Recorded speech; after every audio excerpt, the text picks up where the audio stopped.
Good afternoon, everybody. Welcome to World Affairs Councils of America's Cover to Cover. Hello, Dan Runde. It's great to see you. I'm Bill Clifford, President and CEO of WACA, coming to you live from San Antonio, where I'm visiting our council here and saying farewell to all of you. And this is my swan song, Cover to Cover. We started back in January 2014. So 9 years, nearly 100 authors, and I couldn't be more proud and privileged to introduce you to Dan Runde as my final guest on this program. Dan, greetings. Daniel Runde is a Senior Vice President, Director of the Project on Prosperity and Development, PPD, and holds the William A. Schreyer Chair in Global Analysis at the Center for Strategic and International Studies, a DC think tank, a global think tank based in DC.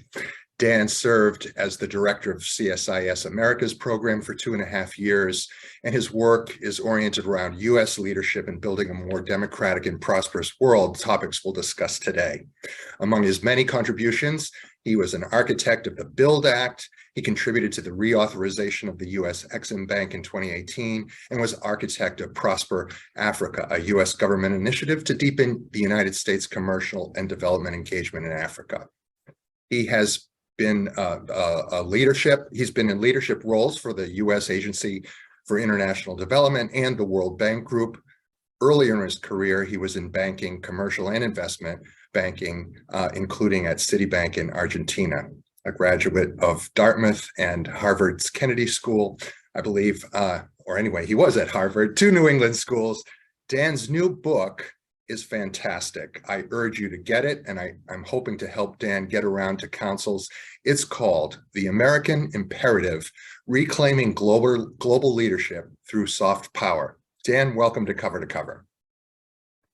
Bill, I'm so grateful to be doing this with you. I really appreciate you hosting me. I'm so grateful that all of your many wonderful members of the World Affairs Councils who are participating on this call today. Thank you so much. I'm very grateful. And I should recognize, Dan, also that you hosted a conference, a WACA National Conference cohort in November 2021, 2 years ago. And we're grateful for that support. We always like visiting CSIS and speaking with you and your colleagues. So let's get right to it. Your book is about reclaiming global leadership, American global leadership through soft power. And I'm going to actually go straight to one of our members because I want to encourage as much questions today as possible. We have some pre-submitted, and anyone is welcome to submit through the chat box or the Q&A function. And so this is from Christine Fries from the World Affairs Council of New Hampshire, and it's a good way to start us off. I'm sorry. It is from Kathy Savage from Hilton Head, and she wants to know the difference between soft power and hard power. How do you define it? Thank you very much for that question. So I'm not going to say I know it when I see it, but I think what I would describe it as is there's a series of uses of our power, which I think of in terms of our military power and our intelligence, our ability to use our intelligence community, which I would characterize largely in the hard power space.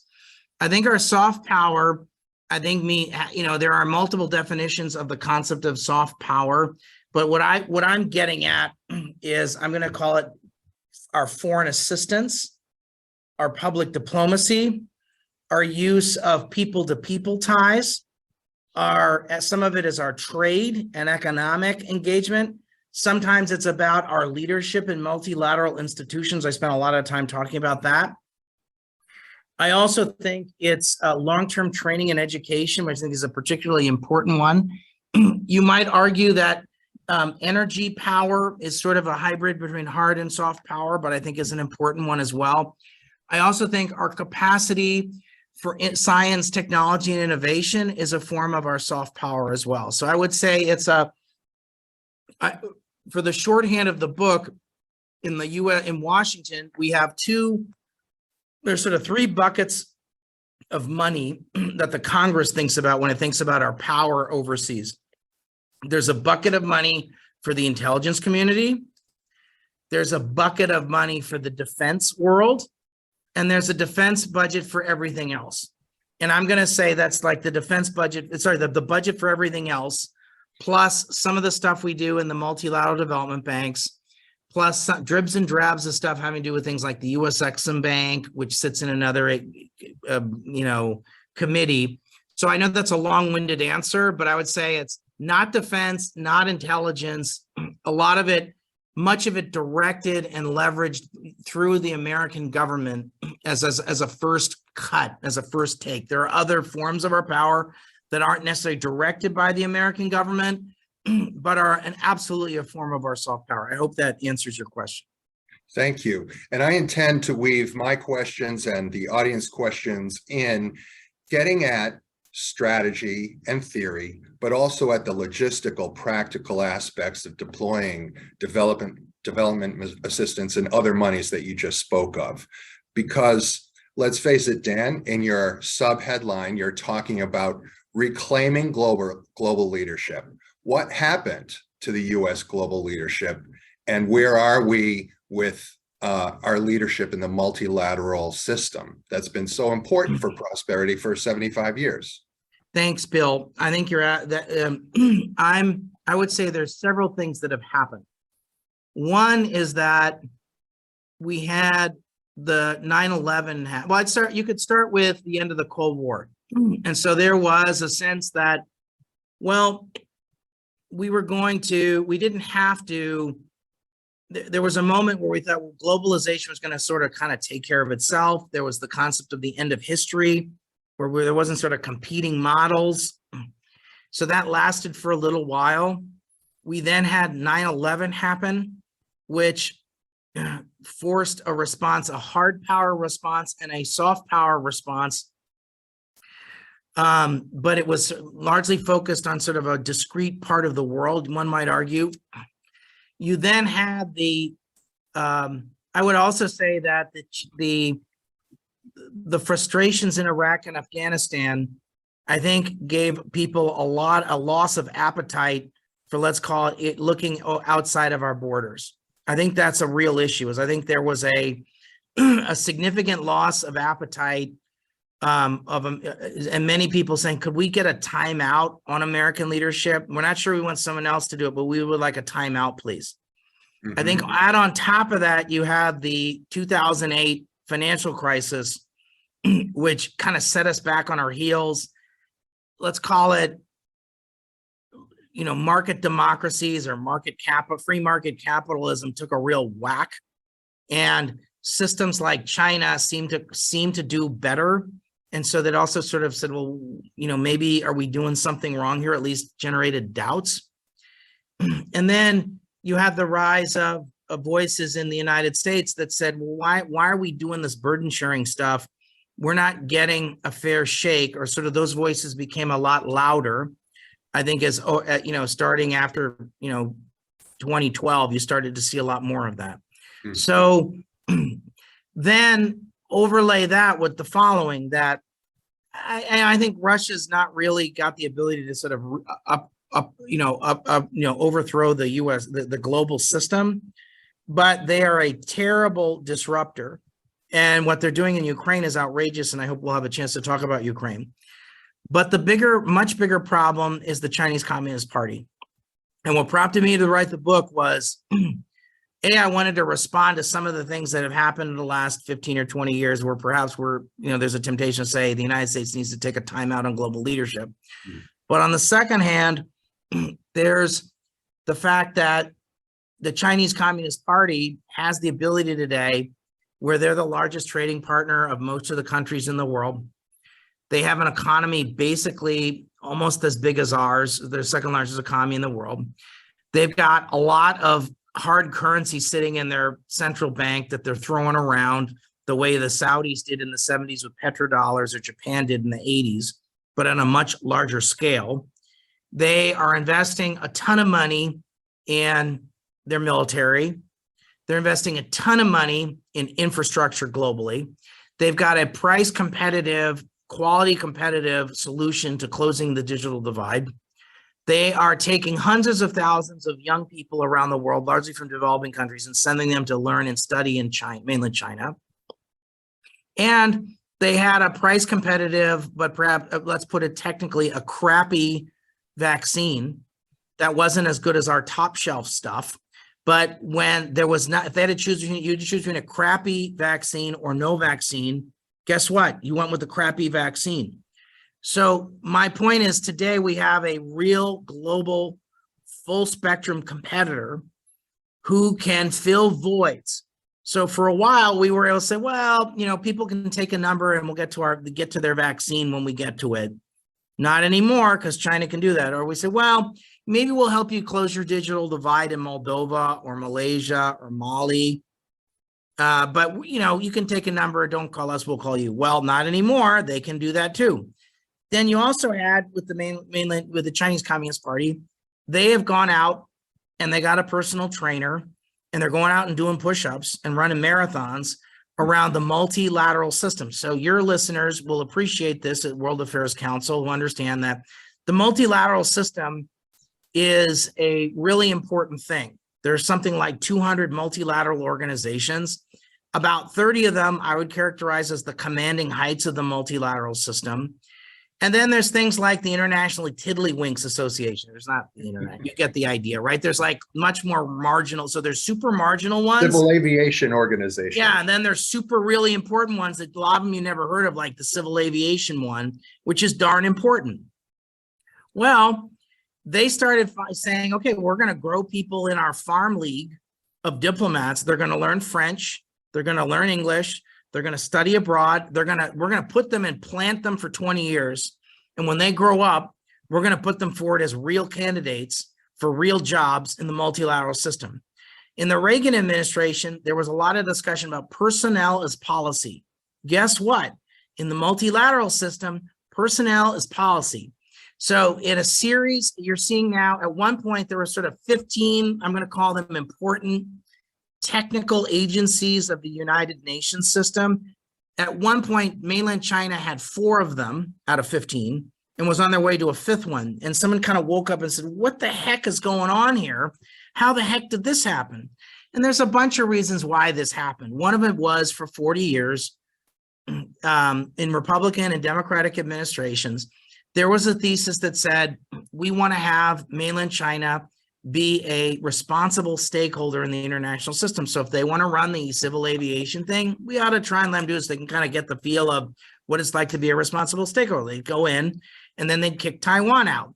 Or it's okay, well, the WHO, we've got this really wonderful person from Hong Kong. That's not really part of mainland China. That's really like a super duper independent thing because they've promised us they're not going to interfere for 50 years. And we can trust the Chinese Communist Party. They're not going to fiddle around. Well, the woman from Hong Kong, as soon as she became the head of the WHO, kicked the Taiwanese out. And they start, you know, then they said, okay, well, we're going to, there's this thing called the ITU.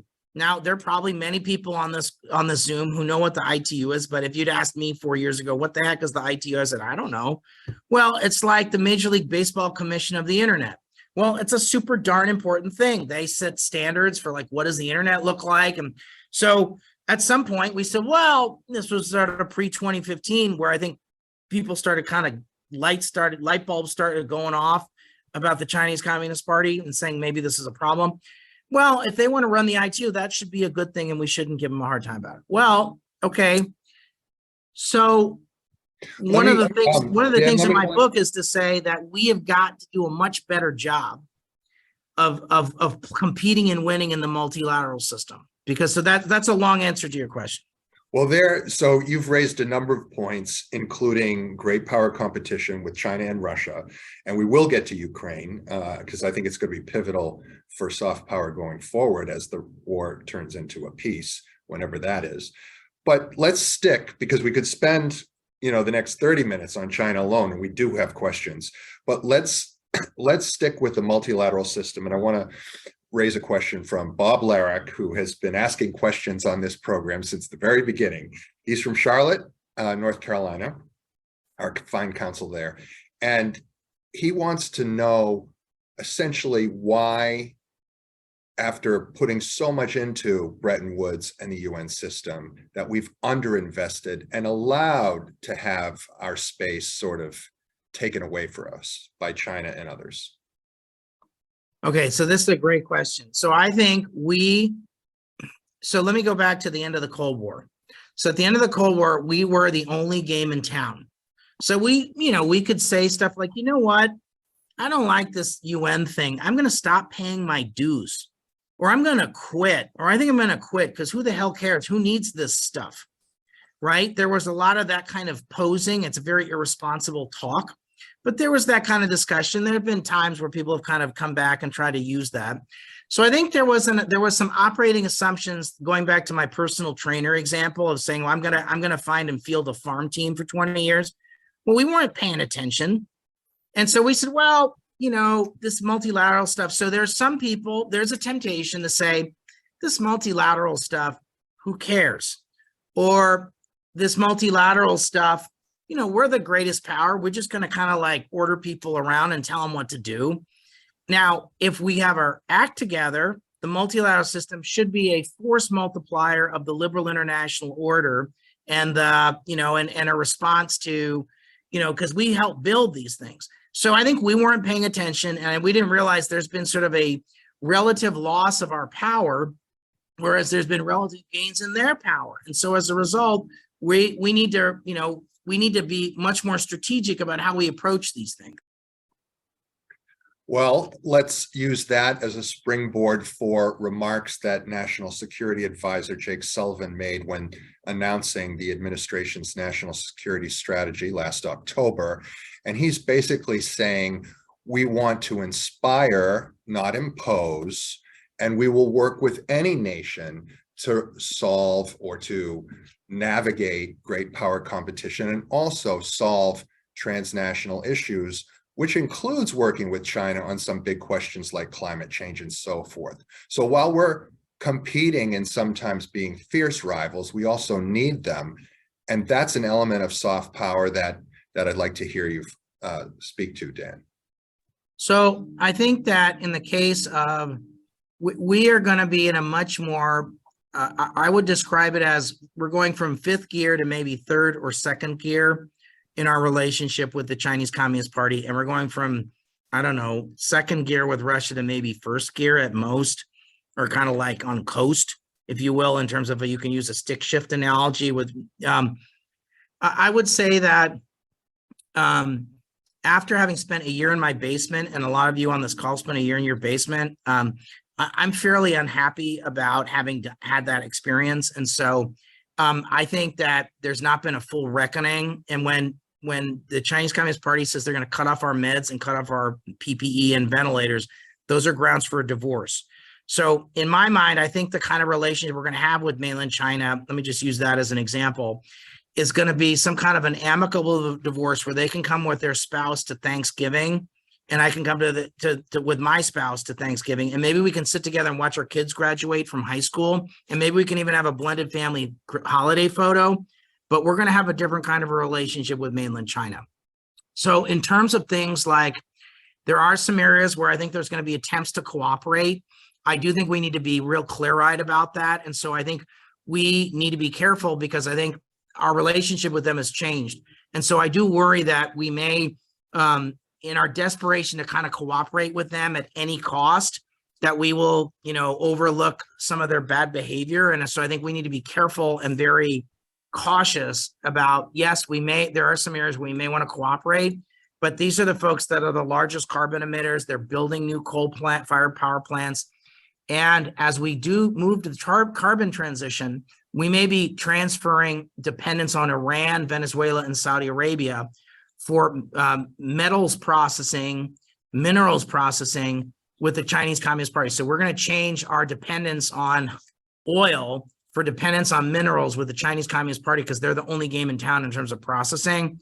So I don't want that. So I think we need to think about how we're going to diversify our mineral processing and metals processing so that we're not dependent on the Chinese Communist Party. So if we want to have an arm's length relationship, and maybe from time to time we can find some way to make nice with them, I think we ought to try and find ways to do it. But I would not, bet the farm that that's happening anytime soon. And I think I don't think I'm the only person that thinks this in town. And I think one of the things that we'll see is that both the Trump administration and the Biden administration have kind of changed their views. They're hardening of views in Washington. I don't want to overshoot this and say, I don't want to get us into a shooting war with China. I don't necessarily want a straight up Cold War with China. But like I said, I think we're going to, maybe at best, maybe we could have a blended family holiday photo when this all ends, but we need to have a different kind of a relationship with them. Over. Very good. So let's go with two more questions on China, and then we'll get back to some other issues. One from me, one from Ronan O'Malley in Houston. First from me on COVID. China's policy was disastrous. They're only opening now. And whatever one thinks about how the Trump administration and Biden administration subsequently has acted towards China, they blew up the soft power advantage that you said just a while ago they were accumulating through the global financial crisis, through the distribution of aid and bank loans and so forth. How bad a hit on this? Well, just assess China's soft power strength. How's that? And how much COVID? That's a fabulous question. Thank you for that fabulous question. So I would say, yes, I think that there are many parts of the world that have soured on the Chinese Communist Party because of COVID. And I also think their non-success and kind of reopening is a whack for them. I also think you're going to see that because of their one-child policy that they ended like 20 minutes ago, they're now seeing a shrinking and an aging population. My view is if we don't get into a shooting war with mainland China, that 25 years from now, they'll have the demographic oomph of Portugal, and we won't have to worry about them. I mean, I love Portugal, don't get me wrong, okay? But the point is that we need to, so I would say though, on a number of fronts, they are going to be part of the global power furniture. They are, now that they've reopened, they're going to start attracting young people to study in mainland China like they were doing before BC, before COVID. You're going to see that ramp up. They are the largest trading partner of many countries. More, in 1996, we were the largest trading partner for the vast majority of countries in the world. Today, they're the largest trading partner for the vast majority of countries in the world. So that has a form of power and leverage. So it's hard for people to go head to head with their largest trading partner. It makes it very difficult. Then in the case of mainland China, they have one of the things that happened as a result of COVID is people want to close the digital divide. And so we don't necessarily want a nexus of Huawei, ZTE, and Alipay owning the digital rails of the future all over the world. There's a whole bunch of bad things that'll happen as a result of that, but we haven't put together the coalition of somebody else. I'm in favor of the coalition of somebody else to close the digital divide, and we need to be a lot more intentional and strategic about that.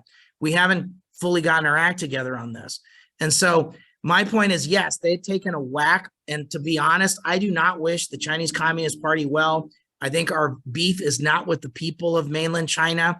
We need to have ongoing engagement with mainland China, because I think we ought to hope and pray that 30 years from today, 30 years from this Zoom call, that there is a full-on competitive democracy and that mainland China is at peace with its neighbors, not messing with the South China Sea, not exporting, slave labor, solar panels, being respectful of its religious minorities, and having and acting like a market democracy. I think we ought to hope and pray that someday that they get there. And I don't see, that's not crazy of me to say, because you just look across the Taiwan Strait and guess what? That's what Taiwan is. What we want is a big Taiwan in mainland China. That's what we should aim for.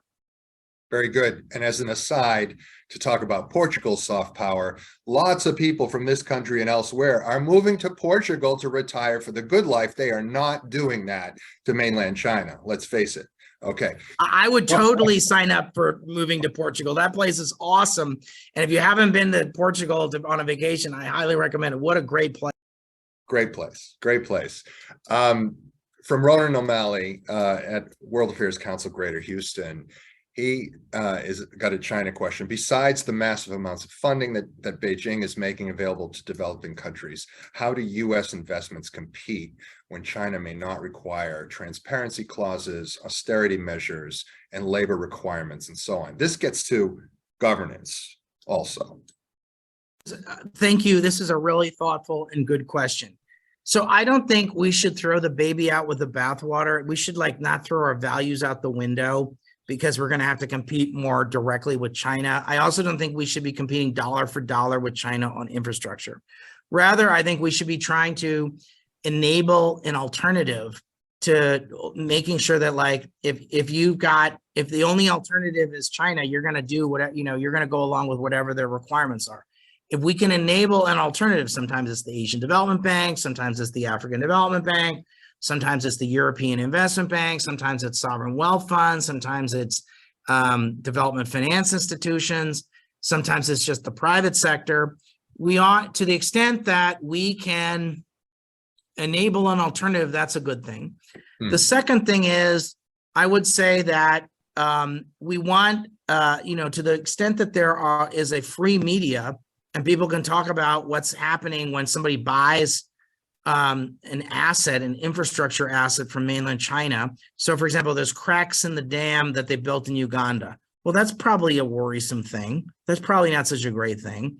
And so I do think but if the only option you've got is mainland China as a financier and provider of infrastructure, you're going to go with that. So we can't just say, don't take the bridge. So I think one of the temptations in the Trump administration was like, don't take their ventilators, don't buy their bridge, don't be their trading partner. Well, don't use Huawei. Well, guess what? That's not we can't fight something with nothing.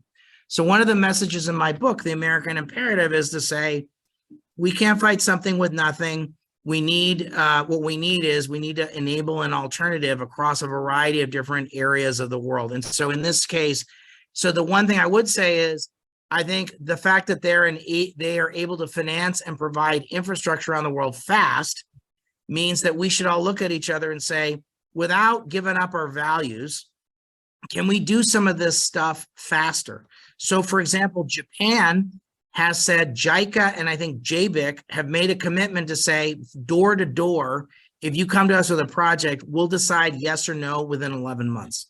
That was absolutely in response to the China challenge. So I think this is a great question. I think we should hold on to our values. We should be the gold standard of quality, and we should not enable corruption, et cetera. But I think we also need to kind of, make sure that we're not the only game in town either. And so we need to think about how we can do so with some level of alacrity.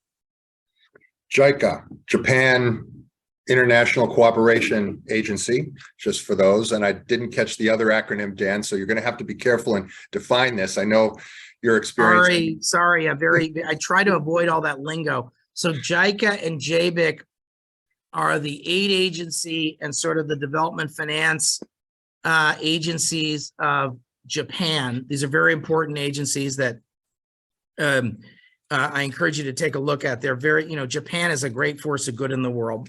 And these are some of the agencies that, are part of that. When we get to the conversation of nuts and bolts of delivering development assistance, I'm sure we'll come back to Japan. We're talking with Dan Runde. He's the senior vice president at the Center for International and Strategic Studies, Strategic and International Studies, CSIS. That's an acronym that should slip off my tongue. Dan's new book is The American Imperative: Imagining Global Leadership Through Soft Power, Revitalizing Global Leadership Through Soft Power, Reclaiming Global Leadership Through Soft Power. That's the official title. And here, Dan, is Shahid Kadri of the International Relations Council of Kansas City, who asks a question that will get at your theory, if you will, your case for conservative internationalism. Shahid asks, shouldn't our thinking and foreign policy be reset to consider winning the hearts and minds of common people across the globe to claim real global leadership rather than imposing military strength to control them through dictators and autocrats? Soft power should play a key role here. So, Dan, you mentioned development assistance, diplomacy, and defense. Where do you strike the balance to get at what Shahid Kadri is asking about? Yeah, thanks for asking that question. I think that I do think we should have our finger on the balance of the scale of democracy and human rights. Unfortunately, in an age in the Cold War, we had to make some hard decisions. I would argue that because I think we may be in something that sort of kind of rhymes with the second Cold War, we're going to make hard decisions where we have to choose between, are we going to kind of look the other way with somebody who's sort of kind of an ally or not. And so I don't necessarily like it. But what I do think is that I do think we should absolutely work with people. We should be leveraging people-to-people contacts. We should be leveraging international education and training. We should be supporting civil society and free media. We should be supporting and standing up for the protection of minorities and marginalized people as appropriate. I think we should be empowering women. And so my view is we ought to be, to the extent that we can, we ought to want to do that. I also think as part of that, I think we need to lead the global fight against corruption, that all significant change on corruption in the world since the 1970s has required American leadership. And so we want to be at the front of that parade. So I'm sure you'll be able to point to specific country examples where I'm going to say, I don't know, what do you want me to tell you? Like we've made some kind of, messy, not so great deal that goes against our values that I don't necessarily like. But I think when we have opportunities to push for more democracy, we ought to do so. And, so I don't necessarily think it's a great thing what we're doing in Venezuela, where we're basically giving Maduro a pass. I think we're sort of kind of looking the other way in Nicaragua, for an example. I know, so just, I think, I also think we ought to be, so I hear you, and I think our finger always ought to try and be on the scale of democracy, human rights, and good governance. Though we're often going to, if it ain't us, it's not, no one else is going to be able to do it. No one else is going to lead this coalition. We're a flawed vessel. We're imperfect. But if we don't lead it, no one else is going to do it. Do you find, Dan, when there are these problems of executing U.S. foreign policy and development aid assistance policy, say with respect to corruption, what does that happen? What happens to the personnel on the ground who are working on individual projects in these countries, that some of which you've mentioned? To what extent does that harm morale and reverberate beyond borders to neighboring countries and so forth? So are you saying, like, if we make a decision that's sort of like supporting some dictator? Yeah, exactly. What does that mean for sort of the people who've been working on the ground, whether it's diplomats or others? Yeah, I think it's an issue. I think there's lots of things that go into the calculus that's often made about, well, what should we be, how should we be, working in country X or country Y. So I do think, if I think about a place like Afghanistan, I think a lot of people were really let down when we left Afghanistan. And I think when we said, okay, well, we're going to export a lot of people, several million people are going to become refugees. A lot of our friends who were with us are going to be killed for having worked with us. And then all the women, including, I think, I don't know if, I can't keep up with the outrageousness of the stuff, but I know for sure university women can't go to school, but I don't know if even girls in basic ed, don't hold me to it, but there's some ridiculous thing going on right now. And they keep moving the goalposts in the wrong way. And, I'm not going to say we sort of collectively all sort of shrug it off because we're kind of embarrassed about how we left Afghanistan and like nobody wants to talk about it, but it's terrible. It's awful. And I was against us leaving Afghanistan for this kinds of reasons. And maybe I was in the minority. So I think that's an example of, we've now consigned 25+ million people to a dictatorship. Yeah, it also has reverberations like we're not a reliable partner. You could argue that what happened in Afghanistan may have signaled weakness to Vladimir Putin. So I'm not the only person who thinks this. And as a result, that may have been an invitation to say, well, maybe I can do Ukraine, because they sort of rolled over on Afghanistan. You could debate that, but I'm not the only person that makes that argument over. So let's move the conversation now to more of the on the ground aspects of toolkit that you discuss in your book, and this can be both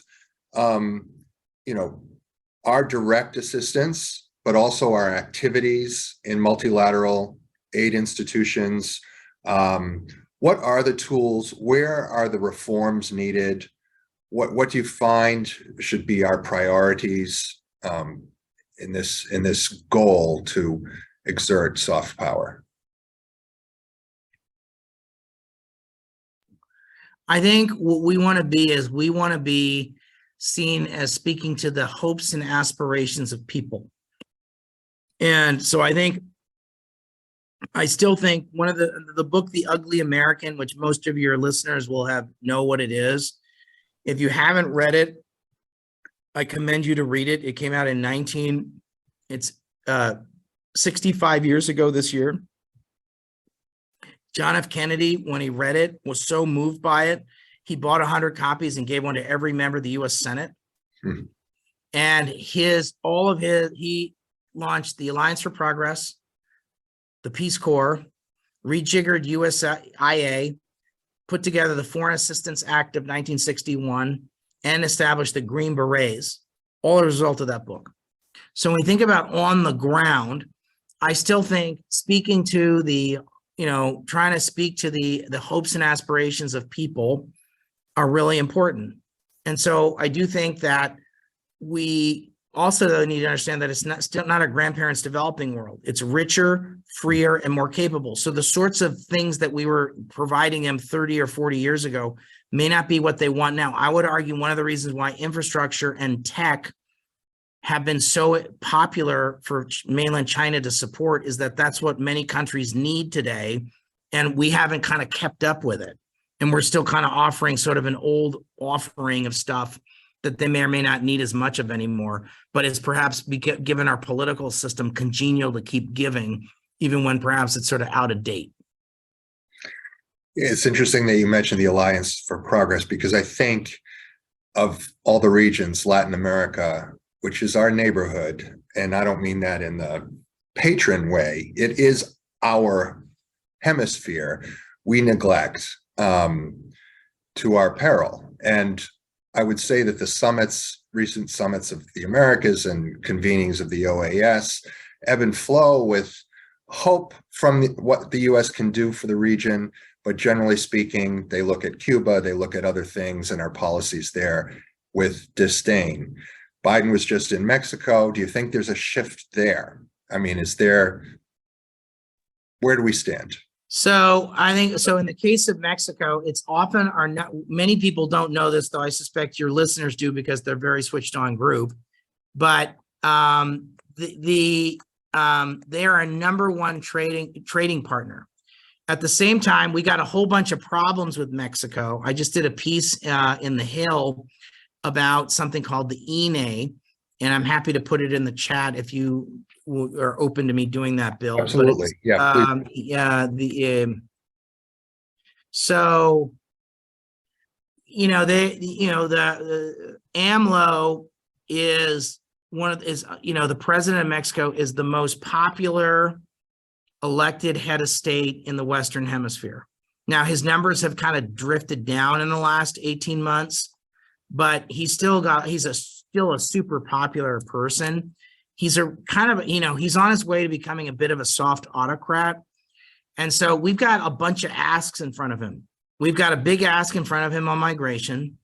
We've got some trade disputes with them. And we've got a problem with fentanyl and drugs. So if you said in Washington, like what our biggest concern in Mexico is the export of fentanyl that's coming in through our southern border. Now, we're consuming illicit drugs.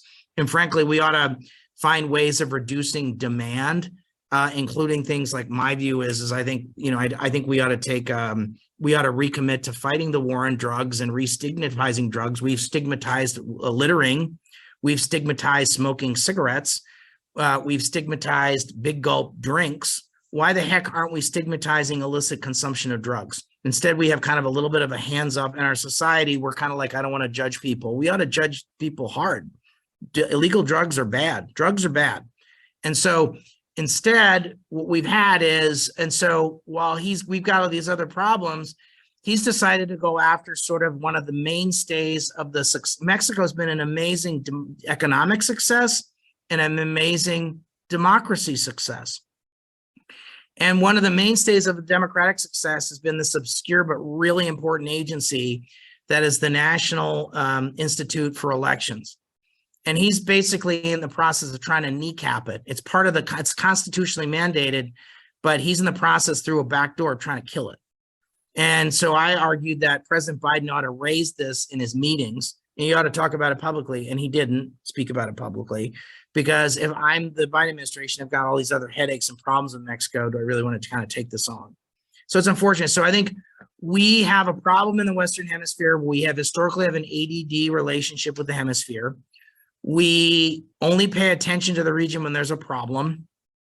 If you want to become Secretary of State someday, it's not via the Western Hemisphere. So if you want to work on Africa, you want to work on Latin America, you do so for love, but they're not going to say like, oh my gosh, thank you so much for working in Mexico. Now I'm going to make you Secretary of State. So you have to I'm not going to become National Security Advisor. Almost nobody becomes National Security Advisor working on the Americas. And I love the Americas. I'm super invested in it. My wife's from Argentina. It's a really important part of the world. But I think so I think we need to pay attention to the region. China is now the #1 trading partner out of the 30 or so countries for at least 15. And, it's the #2 trading partner for another bunch of more. There used to be sort of 10 plus countries that recognize Taiwan in the Western Hemisphere, maybe 12. Now there's something like 6 in the Western Hemisphere that recognize Taiwan. Don't hold me exactly to the numbers, Bill, but so maybe someone on the call will know. So, Russia has a big presence in the Western Hemisphere. They're a military advisor to Nicaragua. They have advisors in Venezuela. They provide helicopters in Colombia. They're, of course, a partner to Cuba. RT, that awful propaganda crap that they push, is consumed by a lot of viewers and listeners in the Western Hemisphere. So, I'd like to believe that the cost of being Russia curious after the invasion of Ukraine is much higher. But, there are a lot of countries and political leaders who still seem to think Vladimir Putin's A-okay, and people ought to be ashamed of that. We're going to get to that Russia-Ukraine question, I promise you. But I think it's a good time, since you've highlighted, first of all, you imply that it's a marathon. This reclaiming of leadership through soft power is going to be a marathon because of the nature of the new great power competition, because of polarization in our own country, because of our ADHD with respect to our regional neighbors and so forth. So really big challenges to get to the point again where the United States is the standards maker rather than a standards taker. You mentioned that concept. So I'd like to go to another issue related to this question from Pat Ryan of the Tennessee World Affairs Council, who asks, how do you respond to those who say America has done enough abroad and it's time to address domestic needs? Thank you. That's a really important question.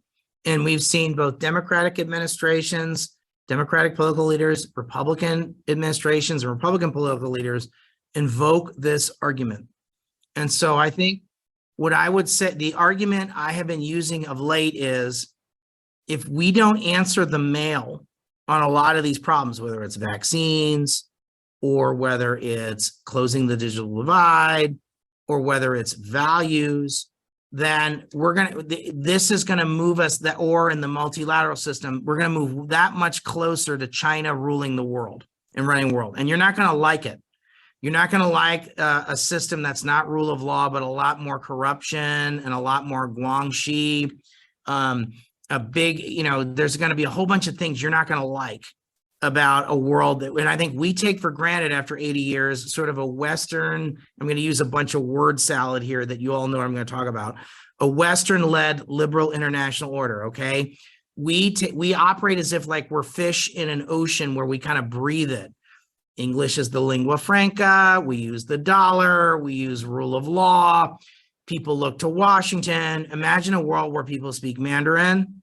That ain't the rule of law. People look to Beijing. The kinds of values that are imbued in the international system, some attempts at fairness, some attempts to try and treat everyone sort of kind of equally, even if you're in a minority or marginalized people, or we're doing our best to get better at it. All that goes out the window. You're going to like that. And so I would say, I haven't met anybody in Washington yet that says, oh my gosh, please sign me up for a world led by China. That would be awesome. I would love to hand over the reins to the Chinese Communist Party. I've yet to have anybody say that. So the argument I'm making today is, and for the next 15 years is going to be on a number of different fronts. So any decision that was made by the Trump administration that I might describe as internationalist was made absolutely with fear of China as the prompt.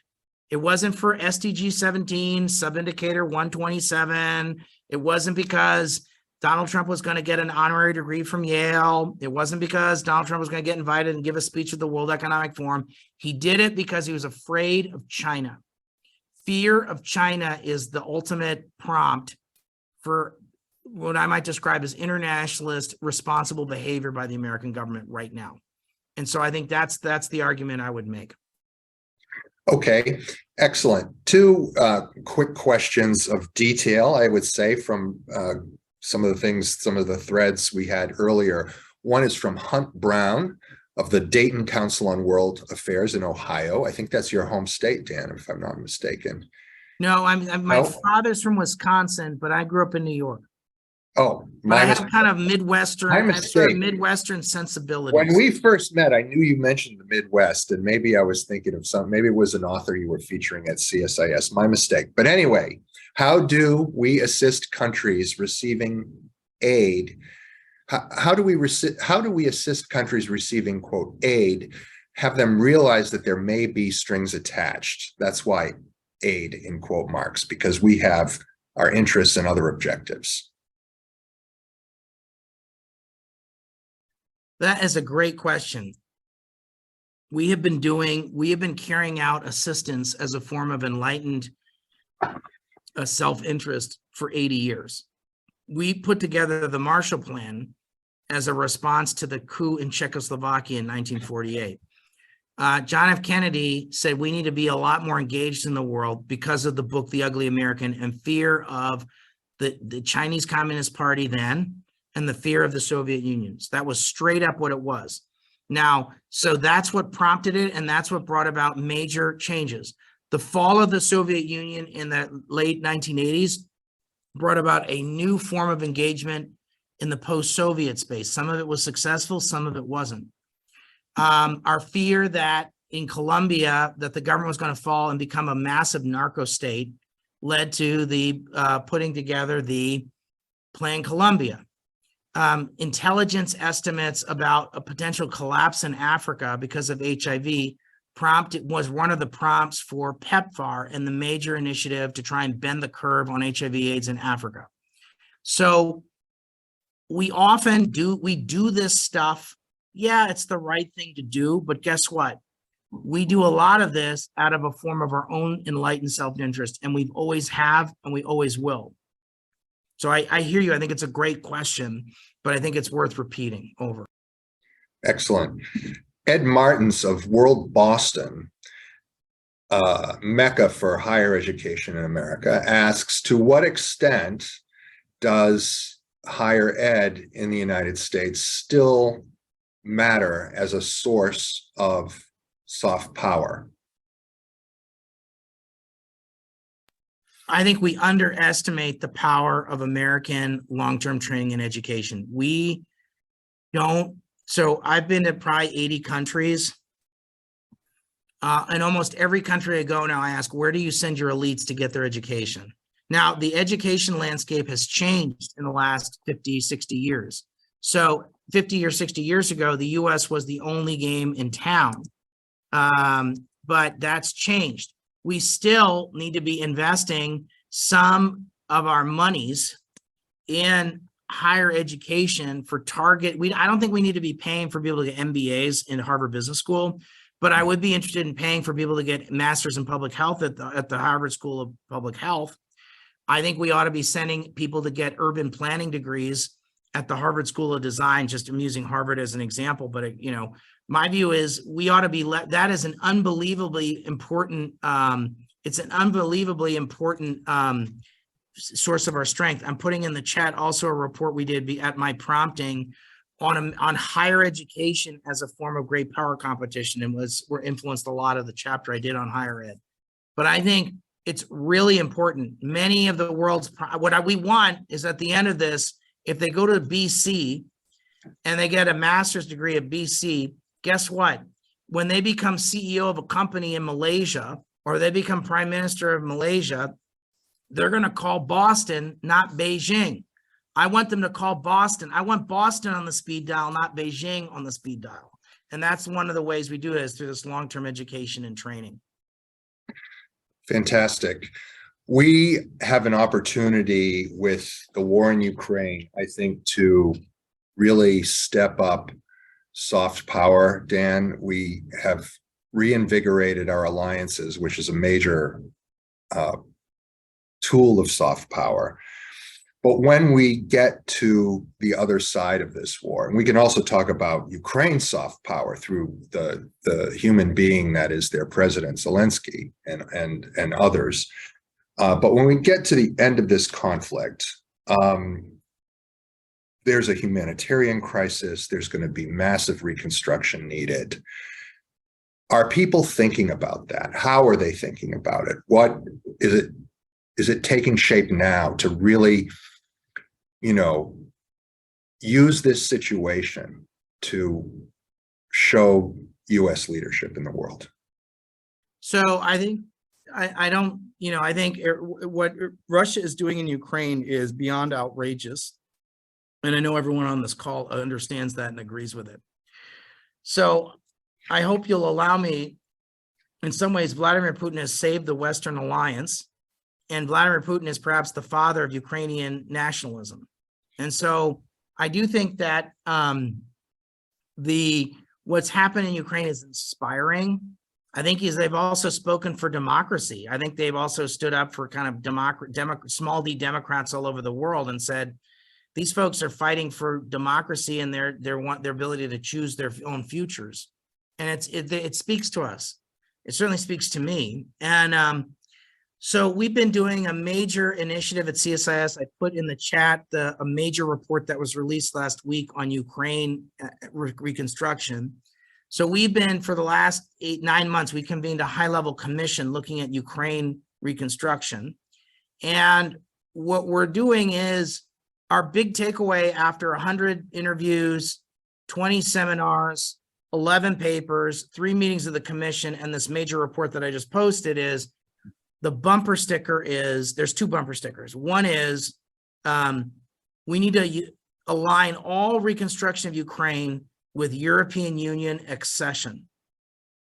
All the requirements, everything, and we need to have a real EU accession process that begins now. That's the ultimate carrot. Your listeners will appreciate and understand this. And this is a really important thing. Second, what does success look like? Well, first, the Ukrainians have to win the war, and we ought to give them everything they need to win the war. Second, what does success look like? 15 years from now, what we want is a Ukraine that has the GNP per capita of Poland, the manufacturing capacity of Germany, the agricultural productivity of Canada, the tech sector of Estonia, fully embedded in the European Union, and yes, probably a member of NATO, and has the defense capacities of Israel, so no one ever messes with it ever again. And so I would argue that we need to treat Ukraine the way we treat other sort of key geostrategic partners like Jordan and Israel. And we're going to need to have a different, I think we need to, we've kind of stumbled into that, but that's where we are, and we need to just accept it. And so this report I just posted in the chat talks about some of these issues. That's some really bold thinking, Dan. Thank you for that. I want to turn to a question from Robert Boland, where some serious imagination and idealism is also needed and hard to find. And Robert asks, what force is likely to dominate in the Eastern Mediterranean and Middle East? Turkey, Iran, Saudi Arabia, Egypt, other, and how should the US attempt to shape this with all the tools of power? And of Oh course, my gosh. Well, I think this is a really hard question. I think I do think at the margins, when we have an opportunity, we should be supporting small d Democrats and human rights activists. We ought to be investing in long-term education and training for people in the region and people-to-people contact. I also think we ought to be investing heavily in supporting women's initiatives in the region. We also ought to be standing up for religious minorities and marginalized peoples of all kind in the region. So I think these are particularly intractable challenges. At the same time, Tunisia proved that you could see movement towards democracy in Tunisia. There's been a lot of backpedaling, but there's not I don't believe in an Arab exceptionalism for democracy and human rights. I think we ought to hope and work towards, over the next 30 years, trying to have more democracy and more human rights in the region. And we need to work towards that. And we use various forms of our power to get there. So we can't do this on our own.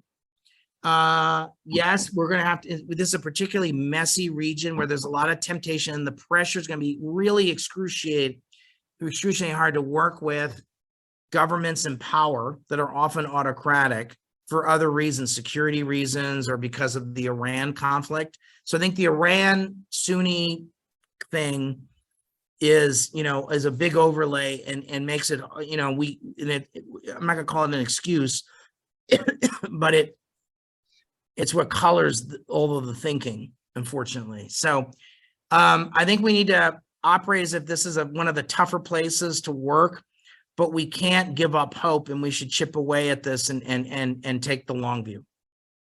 very good. Tina Brown just messaged me saying that the chat is disabled, but rest assured, everybody on this call and all our registrants, that I will post Dan's 3 pieces, the one on the Hill, as well as the education and Ukraine piece that he did for CSIS. So we'll get you those and you'll enjoy them. But don't forget also, you got to get a copy of The American Imperative, because that is the book where Dan really goes deep on these questions. And it comes out formally February the 7th on Amazon. It's called The American Imperative by Daniel Runde. You can also buy it electronically. You can download it electronically now. Please go ahead and buy it if you like it. I'd love to come speak at some of the World Affairs Council's chapters. I've had a number of conversations with Bill about this, so I'm hoping to find opportunities to do that. Excellent. Dan, and I want to get a final question that pertains just to the World Affairs Council's network of more than 90 councils around the country. And my friend Janet Harris from the Indiana Council of World Affairs asks, please elucidate the role of WACA's network of councils and how this is a tool for cultivating America's soft power. I'll chime in too, but go ahead, Dan. What a great question. The World Affairs Council were set up to support to try and get some political support after World War I. And then they were used and activated to support the Marshall Plan. These are really important ways to touch real America. And you all have a really important role. So I would love to come. I want to come and speak to at least 10 of your chapters in the next 12 months. I need your help in doing that. I'd love to find opportunities. I'm trying to raise some money to do that. So if you know some companies that want to sponsor me to come speak, I want to do it. I want to speak to at least 10 of your chapters, because your chapters are really important. You all have reach. You're all prominent leaders in your communities. You're members of Congress. Your senators. Your governors. Your university presidents. Your business leaders. You have a really important role. And look, it's hard. We're going to need engaged citizens. This is going to be a rough sledding for a while. But we need American leadership. That if we don't have American leadership, I'm optimistic if America will lead. And I think we have a shot at that because of great institutions like the World Affairs Council, this network. So that would be my answer. Thank you very much, Dan. And I will add to Janet, thank you. Thanks everybody for the kind comments in the chat and Q&A box for my tenure. I would say that in answer to that question, World Affairs Councils locally and nationally have tremendous convening power.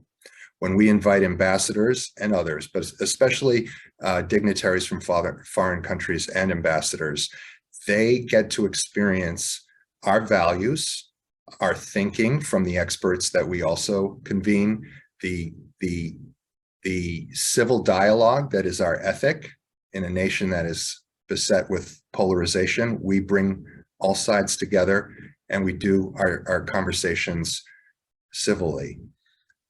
We inform young people and we get young people thinking about study abroad, careers abroad, hosting international friends, and becoming leaders in their own right someday through our Academic World Quest High School program and others. Last but not least, a number of our members are also part of another great network, the Global Ties US Network, which also has 90 councils, 90 affiliate members, I should say, and about 30 are councils. They administer the International Visitor Leadership Program of the United States State Department, and those visitors that come for professional exchanges see not only the learning opportunities here, the freedom with which we can express our views here, the home hospitality when they may have had other perceptions of what life in America is. That program is soft power personified because it's about you and you're showing up and hosting and coming to World Affairs Council's conversations. It's been my true honor to work for you, to serve you, to bring people like Dan, whose expertise is so valuable to this network. Thank you so much for these years. And thank you, Dan. Thank you, Bill. This has been great. I'm so grateful to have been your farewell interview. I'm so grateful to you. My book comes out February the 7th. I hope all of you will come out and buy it. But I'm hoping also to get some invites to speak at some of the World Affairs Councils that are on this call today. Thank you. We will make it happen, Dan. Partnership. We will make it happen. I look forward to working with you. Have a good day. Yeah, I look forward to Afternoon, staying in everybody. touch. I'll be in touch, Bill. Thank you. All right. Bye-bye. Good afternoon, everyone, and Thanks. farewell. Bye-bye.